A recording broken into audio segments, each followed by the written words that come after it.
to overcome areas of lack.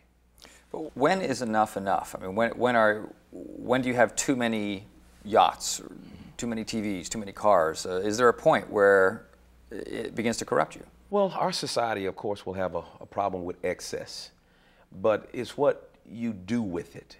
If I had a lot of cars and I took half of those cars and gave them to missionaries around the world, then now all of a sudden having excess is a blessing to someone else, because now I was able to share that with someone else's need. There's only so much you can use for yourself, and the Bible teaches against selfishness.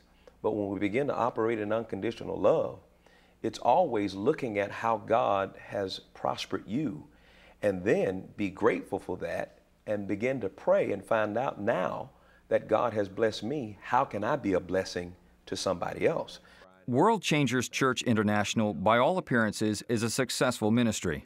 It employs hundreds of staff and runs like a major corporation. Okay, I'm down Wednesday and Thursday. I'm off on Friday. Dr. Creflo A. Dollar is the CEO. Same speakers we have for New York would be the same one we want for Atlanta.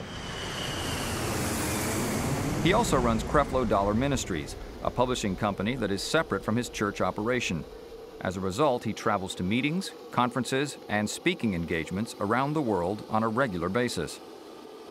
Critics of the prosperity movement often point to his private jet as an example of excessive wealth. Without this airplane, we would be limited. We would not be able to make certain appointments. I certainly couldn't pastor two churches at the same time. But with this tool, we're able to accomplish the will of God for this ministry.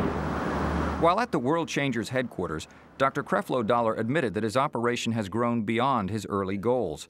He says the business of ministry is not easy and the financial demands are challenging. $30 million goes towards the television bill. Television is the vehicle and instrument we use to tell a vision.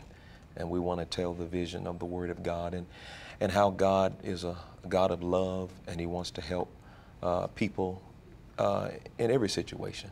And I understand you don't accept a salary. No. Is that right?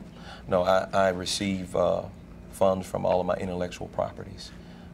It's important to me that if I'm going to teach these principles, for me to use these principles. So if nobody buys a book, I don't get paid. Right. If everybody stops buying tapes, I don't get paid. So it's a good opportunity to be able to say to my local church, I'm not going